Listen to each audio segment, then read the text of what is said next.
Pernahkah Anda merasa bahwa beban yang Anda bawa lebih dari yang mampu Anda tangani? Seperti ada sesuatu di dalam diri Anda yang diam-diam hancur, dan tidak peduli seberapa keras Anda berusaha, hal itu tidak dapat ditahan lagi.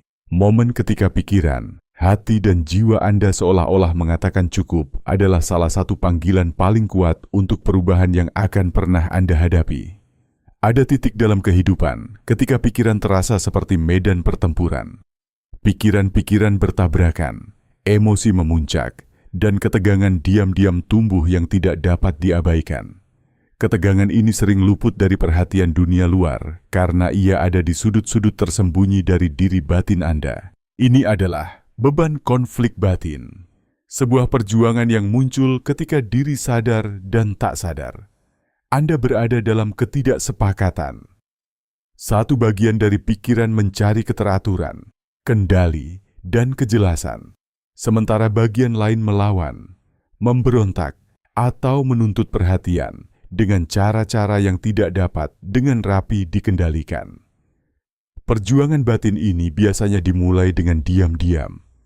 Kekhawatiran kecil di sini, keraguan sesaat di sana, perasaan halus bahwa ada sesuatu yang salah. Pada awalnya, hal ini dapat diabaikan. Pikiran pintar dalam menemukan pengalih perhatian, pekerjaan, tugas sosial, dan rutinitas sehari-hari untuk sementara dapat menutupi kegelisahan, memberikan ilusi kendali. Namun alam bawah sadar tidak menyerah dengan mudah. Ia berkomunikasi melalui simbol, mimpi, dan perasaan tanpa nama. Sebuah tekanan diam-diam terbangun di bawah permukaan, tumbuh semakin kuat setiap kali diabaikan. Dampak dari konflik ini tidak hanya emosional, tetapi juga fisik. Tubuh merasakan ketegangan jauh sebelum pikiran sepenuhnya mengakuinya. Kegelisahan, kelelahan, dada sesak, detak jantung berdebar cepat, atau kesulitan tidur mungkin muncul. Isyarat-isyarat fisik ini adalah pesan dari diri yang lebih dalam, yang bersikeras agar ketidakseimbangan tersebut diatasi.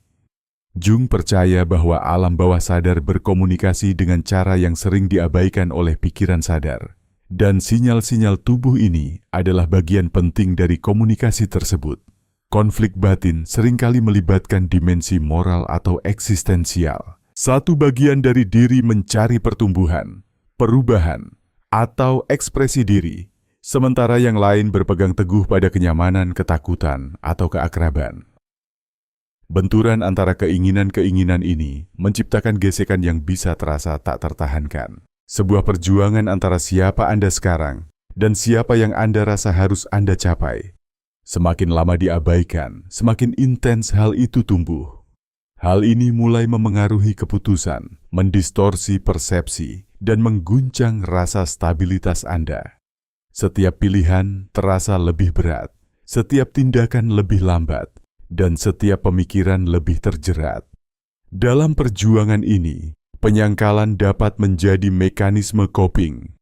Pikiran sadar mungkin merasionalisasi kegelisahan tersebut, berharap bahwa hal itu bersifat sementara atau akan berlalu dengan sendirinya. Gangguan atau penghindaran mungkin tampak memulihkan ketenangan, tetapi diri yang lebih dalam tidak menyerah tanpa batas waktu.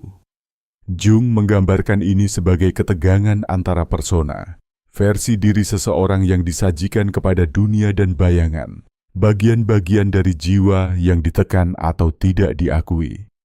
Ketika elemen-elemen ini tetap tidak terselesaikan, konflik memanas karena bayangan tumbuh lebih kuat, menuntut pengakuan dan integrasi. Beban konflik batin mengikuti ritme psikologisnya sendiri. Pada hari-hari tertentu ia terasa dapat dikelola ketika pikiran tampaknya mampu menanggung beban tersebut. Sementara pada hari-hari lain, ia terasa hampir tak tertahankan. Perjuangan ini dapat muncul sebagai kecemasan karena keraguan atau perasaan terjebak dalam kehidupan seseorang sendiri. Seringkali ada kerinduan akan kejelasan dan keinginan untuk melarikan diri dari kebingungan. Namun, solusi tidak ditemukan dalam penghindaran. Mereka muncul dengan berbalik ke dalam, mengamati ketegangan tanpa menghakimi dan mendengarkan bagian-bagian dari diri yang dibungkam. Konflik batin ini sangat manusiawi, mencerminkan dualitas di dalam diri kita semua. Tidak ada seorang pun yang sepenuhnya koheren atau sepenuhnya konsisten. Kita adalah makhluk yang kompleks dengan keinginan, ketakutan, dan kebutuhan yang terkadang dapat saling bertentangan. Memikul beban ini berarti menghadapi realitas menjadi manusia. Ini adalah pengakuan bahwa hidup jarang sekali sederhana dan bahwa pikiran itu sendiri adalah lanskap kontradiksi, negosiasi, dan kebenaran yang tersembunyi. Seringkali intensitas konflik batin mencapai titik di mana hal itu tidak dapat lagi diabaikan. Ia menuntut perhatian bukan melalui logika semata, melainkan melalui introspeksi dan pemeriksaan diri yang berani. Ia mendesak refleksi pada nilai-nilai, motivasi, dan arus jiwa yang lebih dalam. Meskipun perjuangan ini dapat terasa berat dan menyakitkan, ia juga merupakan sebuah kesempatan. Hal itu menandakan bahwa diri batiniah hidup mencari harmoni dan bahwa penyelesaian adalah mungkin jika seseorang bersedia menghadapi apa yang telah tersembunyi. Pada intinya, beban konflik batin adalah pengalaman psikologis yang mendalam. Ia menguji kesabaran, kesadaran, dan ketahanan. Ia adalah sinyal dari diri yang lebih dalam, yang memanggil untuk pengakuan, rekonsiliasi, dan pertumbuhan. Meskipun bisa terasa luar biasa berat, ia membawa potensi untuk wawasan, pemberdayaan diri, dan transformasi. Beban ini, meskipun menantang, bukanlah sesuatu yang perlu ditakuti. Ia dimaksudkan untuk diamati, diakui, dan pada akhirnya dirangkul. Tibalah suatu momen dalam hidup ketika keraguan bukan lagi sebuah pilihan. Pikiran dan hati menyadari bahwa titik kritis telah tercapai. Inilah esensi dari urgensi, sebuah pengetahuan batin yang mendalam bahwa tindakan tidak dapat ditunda. Ini lebih dari sekadar kesadaran praktis. Ini adalah sinyal psikologis yang mendalam dari jiwa yang tidak dapat lagi menahan ketegangan antara kesadaran dan ketiadaan tindakan. Pada tahap ini, refleksi saja tidak cukup. Diri batiniah menuntut pergerakan, keputusan, dan keterlibatan. Urgensi seringkali muncul dari benturan antara kesadaran dan penghindaran. Untuk waktu yang lama, pikiran mungkin telah menghindari kebenaran yang sulit, menghindari ketidaknyamanan, atau merasionalisasi ketiadaan tindakan. Strategi coping ini mungkin memberikan kelegaan sementara, namun tidak dapat menghilangkan ketegangan batin sepenuhnya. Seiring waktu, beban penundaan menumpuk dan jiwa mulai bersikeras bahwa tindakan diperlukan. Seolah-olah pikiran bawah sadar mengatakan, cukup penundaan, waktunya telah tiba. Rasa urgensi ini dapat terasa menakutkan sekaligus membebaskan. Di satu sisi, ia menghadapkan individu pada tanggung jawab dan kebutuhan untuk menghadapi apa yang telah dihindari. Di sisi lain, ia membawa janji kejelasan, penyelesaian, dan keselarasan dengan jalan otentik seseorang. Jung memahami bahwa alam bawah sadar tidak bertindak karena niat buruk. Tujuannya adalah untuk menjaga keseimbangan dan memulihkan keutuhan. Urgensi adalah cerminan dari kebijaksanaan tersebut. Itu adalah cara jiwa menuntut integrasi antara apa yang telah diabaikan dan apa yang sekarang membutuhkan perhatian. Urgensi ini jarang muncul dengan lembut. Ia sering bermanifestasi sebagai kecemasan, kegelisahan, atau tekanan yang tidak dapat dibungkam. Pikiran mungkin mendesak, mimpi mungkin menjadi hidup, dan emosi mungkin menguat. Ini adalah sinyal dari alam bawah sadar yang mendesak pengakuan atas apa yang telah tertunda. Semakin lama seseorang menunda, semakin kuat sinyal-sinyal ini. Pikiran mengalaminya bukan sebagai pilihan, melainkan sebagai sebuah keharusan. Dengan cara ini, urgensi berfungsi baik sebagai peringatan maupun panduan, menyoroti apa yang harus diatasi sebelum berujung pada penderitaan yang lebih dalam. Kebutuhan untuk bertindak tidak selalu dipicu oleh peristiwa eksternal.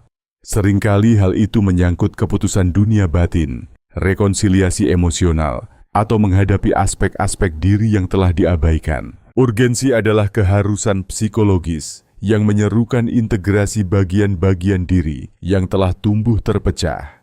Ini adalah momen ketika refleksi saja tidak dapat lagi menopang individu, mendorong gerakan menuju resolusi, bahkan jika jalannya terasa tidak jelas atau mengintimidasi. Ketakutan sering menyertai urgensi. Mengambil tindakan dapat terasa mengancam ketika hasilnya tidak diketahui. Namun, Jung mengajarkan bahwa ketakutan ini merupakan bagian tak terpisahkan dari proses. Ketegangan antara keraguan dan keberanian mendefinisikan urgensi. Ini bukan bentuk hukuman, melainkan panggilan untuk bangun. Menyadari bahwa penundaan tidak lagi menjadi pilihan, akan memaksa individu untuk menghadapi penolakan batin dan bergerak menuju keselarasan yang lebih dalam dengan diri mereka yang sebenarnya. Dalam pengertian ini, tindakan menjadi proses transformatif, bukan sekadar kebutuhan praktis. Terkadang, urgensi pada awalnya tidak kentara, muncul sebagai kegelisahan yang terus-menerus. Ia mungkin muncul sebagai perasaan yang tenang, tetapi bersikeras bahwa ada sesuatu yang penting yang terlewatkan. Pikiran mungkin memperhatikan pikiran, pertanyaan, atau pengingat yang berulang yang tidak dapat diabaikan. Dorongan-dorongan lembut ini, jika diabaikan, pada akhirnya tumbuh menjadi tekanan yang tidak dapat disangkal. Jung sering menekankan bahwa alam bawah sadar berkomunikasi secara konsisten dan dengan sabar. Pesannya terus-menerus. Waktu untuk bertindak adalah sekarang, karena setiap momen penundaan memperpanjang ketidakseimbangan. Konsekuensi dari mengabaikan urgensi jarang sekali sepele. Ketegangan emosional, mental dan bahkan fisik dapat meningkat. Masalah yang belum terselesaikan menjadi semakin berat setiap harinya. Inilah mengapa urgensi lebih dari sekadar saran. Ini adalah sinyal yang digunakan jiwa untuk mencegah disfungsi yang lebih dalam. Mengambil tindakan ketika saatnya tiba akan memulihkan keseimbangan dan menyelaraskan kembali individu dengan jalan mereka yang sebenarnya. Menunda tindakan hanya membawa lebih banyak kebingungan, konflik batin, dan ketegangan emosional. Urgensi adalah sinyal untuk hidup secara otentik, menyelaraskan dunia batin Anda dengan pilihan yang Anda buat secara sadar.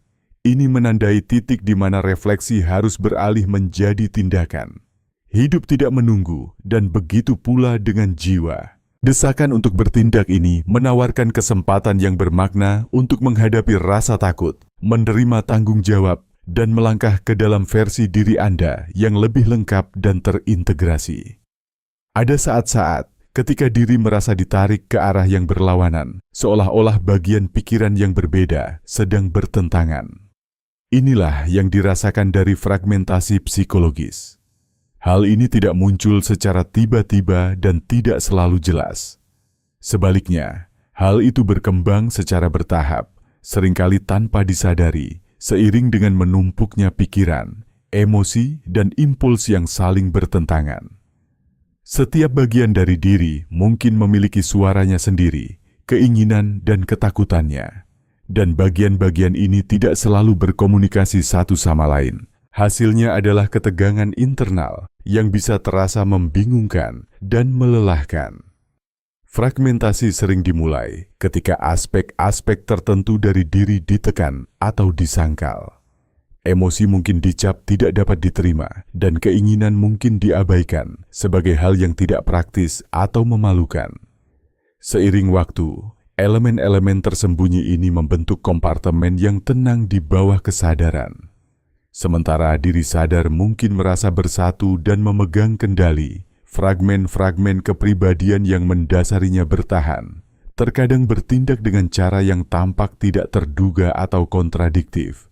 Jung menyebut aspek tersembunyi ini sebagai bayangan, bagian dari diri yang tetap tidak diakui. Hidup dengan fragmentasi menciptakan ketegangan yang berkelanjutan. Satu bagian dari pikiran mencari kebebasan dan keaslian, sementara bagian lain berpegang teguh pada keselamatan, konformitas, atau penyangkalan. Dorongan-dorongan yang bertentangan ini menghasilkan perjuangan batin yang sering dialami sebagai keraguan, kegelisahan, atau perasaan tidak selaras dengan diri sendiri. Pikiran mungkin berpencar, emosi mungkin melonjak tanpa peringatan, dan perasaan menjadi individu yang koheren dapat melemah. Tugas-tugas sehari-hari dan pilihan mungkin terasa lebih berat karena pikiran terbagi, terus-menerus bernegosiasi dengan dirinya sendiri. Fragmentasi psikologis tidak hanya bersifat mental, ia juga muncul di dalam tubuh. Ketegangan dapat muncul sebagai kekakuan otot, kelelahan atau ketidaknyamanan yang tidak dapat dijelaskan. Seperti yang ditekankan oleh Jung, tubuh mengingat apa yang pikiran coba abaikan. Fragmen-fragmen diri yang ditekan tidak menghilang. Mereka secara halus memengaruhi perilaku, membentuk reaksi, dan menciptakan kegelisahan. Semakin terbagi diri, semakin kuat sinyal fisik dan emosional ini menuntut perhatian. Jiwa yang terfragmentasi juga dapat mendistorsi persepsi tentang dunia luar. Ketika bagian-bagian batin berada dalam konflik, lingkungan luar dapat terasa mengancam, membingungkan, atau luar biasa berat. Keputusan yang tertunda, peluang yang terlewatkan, dan hubungan yang tegang sering terjadi bukan karena dunia sedang kacau, melainkan karena diri tidak dapat merespons dengan kejelasan. Pikiran yang terbagi memandang realitas melalui filter konflik batinnya, memproyeksikan masalah yang belum terselesaikan ke orang-orang dan situasi. Dengan cara ini, fragmentasi tidak hanya berdampak pada kehidupan internal, tetapi juga bagaimana dunia eksternal dialami. Menyembuhkan perpecahan ini dimulai dengan kesadaran. Langkah pertama adalah memperhatikan bagian-bagian diri yang tersembunyi atau ditekan, mengamati mereka tanpa menghakimi. Dibutuhkan keberanian untuk menghadapi ketidaknyamanan yang muncul ketika aspek kepribadian yang terabaikan ini dibawa ke alam sadar. Jung menekankan bahwa proses integrasi ini sangat penting untuk mencapai keutuhan. Fragmen-fragmen itu sendiri bukanlah musuh. Mereka adalah ekspresi dari kehidupan, energi, dan vitalitas yang telah disalahpahami atau diabaikan. Mengenali mereka menciptakan ruang untuk komunikasi dan kerjasama di antara elemen-elemen diri yang terbagi. Integrasi tidaklah sederhana maupun instan. Ini menuntut kesabaran, refleksi, dan kemauan untuk mengalami ketidaknyamanan. Ini melibatkan mendengarkan bayangan, memahami kebutuhannya, dan menemukan cara untuk merekonsiliasi kehadirannya dengan diri yang sadar. Melalui proses ini, jiwa bergerak menuju keseimbangan. Impuls-impuls yang saling bertentangan tidak dihapus, tetapi dipahami, yang memungkinkan individu untuk bertindak dengan koherensi, keaslian, dan kesengajaan yang lebih besar. Fragmentasi psikologis, meskipun menantang, juga merupakan sebuah undangan. Ia memberi sinyal bahwa ada pekerjaan batin yang harus diselesaikan, dan bahwa harmoni serta keutuhan adalah mungkin jika seseorang melibatkan diri dengan bagian-bagian diri yang terabaikan. Dengan mengakui setiap fragmen, dengan rasa ingin tahu dan kasih sayang, individu dapat mengubah kekacauan internal menjadi sumber kekuatan, wawasan, dan vitalitas. Dalam pengertian ini, fragmentasi bukan sekadar masalah untuk diselesaikan. Ia adalah sebuah panduan. Ini adalah cara jiwa menunjukkan bahwa pertumbuhan, integrasi, dan realisasi diri adalah hal yang mungkin. Diri yang terbagi, setelah dipahami, dapat berevolusi menjadi diri yang lebih kohesif, sadar, dan tangguh, yang mampu menavigasi kehidupan dengan kejelasan, kedalaman, dan keaslian. Ada bagian dari pikiran yang mengamati dengan diam-diam, memperhatikan pola-pola dalam kehidupan dan menunggu dengan sabar untuk dikenali. Ini adalah alam bawah sadar, wadah yang dalam dari pikiran, emosi, dan ingatan di luar kesadaran langsung. Ia tidak terpisah dari siapa kita. Ia adalah aspek yang vital dan aktif dari diri. Seringkali alam bawah sadar berkomunikasi secara halus, menyentuh pikiran sadar melalui perasaan, intuisi, mimpi, atau pola kehidupan yang berulang. Pesan-pesannya jarang terdengar keras pada awalnya, tetapi jika diabaikan, pesan tersebut menjadi tidak mungkin untuk tidak diperhatikan. Panggilan dari alam bawah sadar seringkali dimulai sebagai ketidaknyamanan yang lembut, perasaan bahwa ada sesuatu yang tidak seimbang atau tidak lengkap. Pemikiran atau emosi yang berulang mungkin muncul seolah-olah tanpa alasan. Pola perilaku atau keputusan mungkin tampak membingungkan, bahkan menyabotase diri sendiri. Sinyal-sinyal ini bukanlah acak. Mereka adalah alam bawah sadar yang mendesak perhatian pada area-area dari jiwa yang membutuhkan pengakuan atau integrasi. Jung percaya bahwa alam bawah sadar terus-menerus mencari keutuhan, mendesak individu untuk mengatasi apa yang telah diabaikan atau ditekan. Mengabaikan sinyal-sinyal ini hanya menunda pertumbuhan pribadi. Ketika alam bawah sadar diabaikan, energinya tidak menghilang. Ia hanya mengekspresikan dirinya dengan cara yang lebih mencolok melalui mimpi. Mimpi yang hidup atau meresahkan. Emosi yang kuat. Atau situasi berulang yang terasa di luar kendali.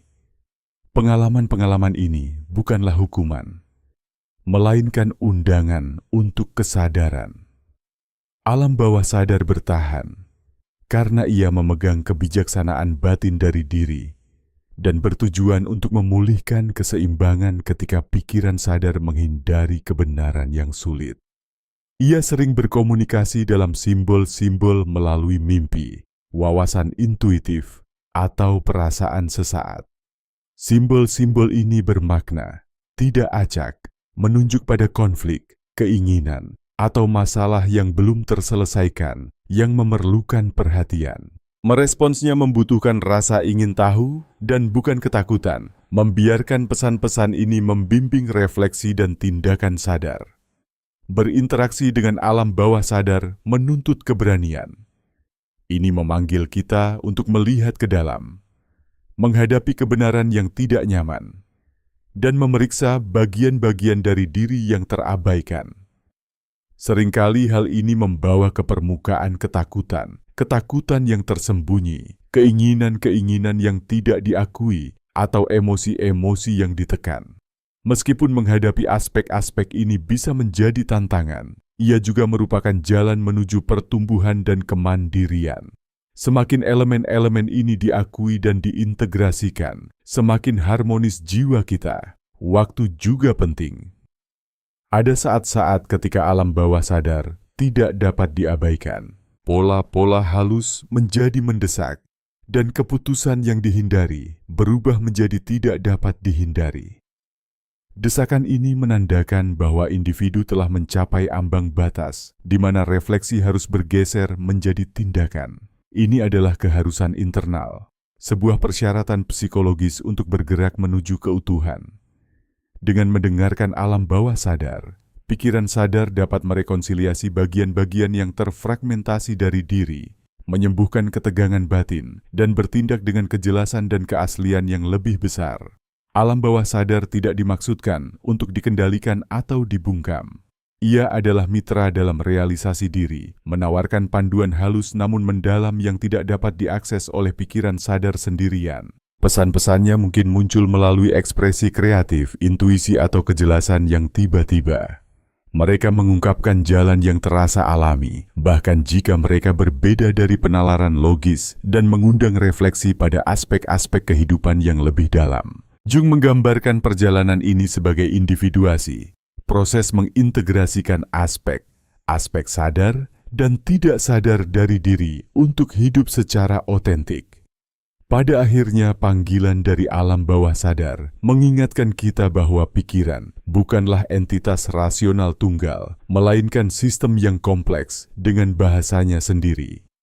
Menyelaraskan diri dengannya membutuhkan kesabaran, refleksi, dan keberanian. Dengan mendengarkan, mengakui, dan mengintegrasikan pesan-pesan ini, seorang individu dapat menavigasi kehidupan dengan kebijaksanaan, kesadaran diri dan harmoni yang lebih besar, mengubah ketegangan internal menjadi wawasan dan pertumbuhan. Sebuah bagian dari diri yang sering tersembunyi atau disangkal adalah bayangan, sisi kepribadian kita yang mengandung pikiran, impuls, ketakutan, dan keinginan yang kita hindari untuk diakui. Bayangan secara inheren bukanlah hal yang negatif. Ia menyimpan bagian-bagian dari diri kita yang seringkali tidak diakui karena mereka bertentangan dengan cita-cita sadar kita atau ekspektasi masyarakat. Menghadapi bayangan berarti menghadapi aspek-aspek dari diri kita yang terasa tidak nyaman, berantakan, atau bahkan menakutkan, namun sangat penting untuk benar-benar memahami siapa diri kita. Bayangan tumbuh dengan tenang di latar belakang, berkumpul di sudut-sudut pikiran yang tersembunyi di mana ia tidak diperhatikan. Ia berkembang biak pada penyangkalan dan penekanan, tetapi mengabaikannya tidak membuatnya lenyap. Seiring waktu, pengaruhnya menguat dengan memengaruhi pikiran, emosi, dan perilaku dengan cara yang halus atau jelas. Ia dapat muncul sebagai kemarahan yang tiba-tiba, ketakutan yang tidak rasional, keraguan diri, atau pola-pola yang menyabotase diri sendiri. Ekspresi-ekspresi ini seringkali merupakan cara bayangan mencari pengakuan dari diri yang sadar. Menerima bayangan bukanlah hal yang pasif. Ini menuntut keberanian dan kejujuran yang mengharuskan kita untuk menghadapi bagian-bagian dari diri kita yang telah kita hakimi atau tolak tanpa berpaling. Jung menekankan bahwa bayangan tidak dimaksudkan untuk dihancurkan atau dihilangkan, melainkan dipahami dan diintegrasikan. Dengan menghadapi aspek-aspek tersembunyi ini, diri yang sadar dapat berdamai dengan mereka dan mengurangi kendali tidak sadar atas perilaku. Penerimaan tidak berarti menyetujui impuls-impuls berbahaya, tetapi mengenali kehadiran mereka dan memahami asal-usul mereka. Menghadapi bayangan bisa jadi tidak nyaman. Ia dapat mengaduk-aduk perasaan bersalah, malu atau takut. Namun, emosi-emosi ini adalah bagian dari perjalanan menuju pertumbuhan. Mereka menunjukkan bahwa diri sedang berkembang, bergerak melampaui penampilan dangkal, dan terlibat dengan lapisan pengalaman yang lebih dalam dan sering diabaikan. Melalui proses ini, bayangan bergeser dari sekadar sumber ketegangan menjadi panduan, menawarkan wawasan ke dalam motivasi, keinginan, dan area-area kehidupan yang membutuhkan perhatian atau penyembuhan. Pekerjaan bayangan juga mengungkapkan pola-pola berulang dalam kehidupan, membantu untuk memahami mengapa hubungan, pilihan, atau situasi tertentu secara konsisten membawa tantangan. Seringkali kebencian, penilaian, atau kritik yang kita proyeksikan kepada orang lain mencerminkan apa yang belum kita akui di dalam diri kita sendiri. Dengan menerima bayangan, pikiran sadar berhenti memproyeksikan, mengambil tanggung jawab atas konflik internal alih-alih menyalahkan keadaan eksternal. Hal ini memupuk keaslian dan memperdalam koneksi baik dengan diri sendiri maupun orang lain. Integrasi bayangan tidak menciptakan keharmonisan yang sempurna. Ia tidak menghilangkan konflik atau membuat kehidupan sepenuhnya dapat diprediksi atau aman. Sebaliknya, ia memungkinkan keterlibatan dengan kehidupan secara lebih penuh dengan kesadaran akan kekuatan-kekuatan tersembunyi yang memengaruhi perilaku. Proses ini mendorong refleksi, kesadaran penuh, dan pilihan yang disengaja daripada pola yang reaktif. Ia juga membuka jalan menuju kreativitas, intuisi, dan vitalitas. Ketika energi yang dulunya terjebak dalam penekanan dilepaskan secara konstruktif, krisis dapat menerangi pola-pola tidak sadar. Tekanan yang kuat menyingkap konflik yang belum terselesaikan, keinginan yang tersembunyi, dan aspek-aspek dari diri yang terabaikan. Bayangan, konflik batin, dan bagian-bagian yang terfragmentasi dari jiwa tidak dapat lagi diabaikan. Konfrontasi ini mungkin terasa tidak menstabilkan, tetapi ketidakstabilan inilah yang menciptakan ruang untuk transformasi. Dengan mengakui alam bawah sadar, diri mendapatkan kejelasan, arah, dan potensi untuk mengintegrasikan elemen-elemen yang sebelumnya tidak dikenali. Transformasi melalui krisis terjadi secara bertahap, dimulai dengan pengakuan, kesadaran bahwa cara-cara lama dalam berpikir, merasa, atau bereaksi tidak lagi cukup menandai awal dari perubahan. Dari kesadaran ini muncul refleksi, berbalik ke dalam untuk memeriksa dengan jujur pola-pola, motif, dan emosi. Ini mengarah pada integrasi, penerapan secara sadar dari wawasan yang diperoleh melalui perjuangan ke dalam struktur yang lebih luas dari diri. Melalui proses ini, seseorang bangkit dari krisis, bukan sekadar utuh, melainkan berevolusi dengan rasa tujuan dan ketahanan yang lebih dalam. Elemen lain dari transformasi adalah bangkitnya kekuatan batin. Krisis seringkali mengungkapkan keberanian, kemampuan, dan pemahaman yang sebelumnya tidak aktif. Ketika didorong hingga batasnya, pikiran menyingkap sumber daya yang mengejutkan sekaligus mendalam. Kebangkitan ini adalah bagian dari perjalanan menuju diri otentik yang seutuhnya. Sebuah proses individuasi. Tantangan-tantangan dalam krisis tidak pernah sia-sia. Mereka adalah saluran tempat potensi tersembunyi direalisasikan. Krisis juga meningkatkan kapasitas untuk memberi makna. Ketika kehidupan tampaknya runtuh, individu seringkali menilai kembali apa yang benar-benar penting. Prioritas diperjelas, nilai-nilai didefinisikan, dan tujuan ditemukan. Kejelasan ini muncul karena krisis melucuti apa yang dangkal, menyisakan hanya hal-hal yang esensial. Dalam pengertian ini, penderitaan tidaklah tanpa makna. Ia menjadi alat tempat wawasan, pertumbuhan, dan transformasi dicapai. Pada akhirnya, transformasi melalui krisis menunjukkan ketahanan dan kedalaman jiwa manusia. Bahkan di saat-saat yang paling sulit, ada potensi untuk kebangkitan, integrasi, dan pembaruan. Krisis mewakili sebuah akhir, sekaligus sebuah permulaan, sebuah perpecahan yang membersihkan ruang bagi diri yang lebih kuat, lebih bijaksana, dan lebih otentik. Ia mengingatkan kita bahwa masa-masa paling gelap seringkali membawa benih-benih pertumbuhan terbesar. Dengan menghadapi tantangan dengan keberanian dan keterbukaan, kita bergerak menuju keutuhan dan pemahaman yang lebih mendalam. Ketika beban menjadi terlalu berat, ketika ketegangan batin tidak dapat lagi diabaikan, itu bukanlah tanda kelemahan. Itu adalah sinyal, sebuah panggilan dari pikiran dan jiwa untuk memperhatikan, bertindak, dan menghadapi apa yang telah terkubur atau dihindari. Setiap bagian dari diri kita, setiap bayangan yang kita tolak, setiap momen kegelisahan meminta untuk diakui.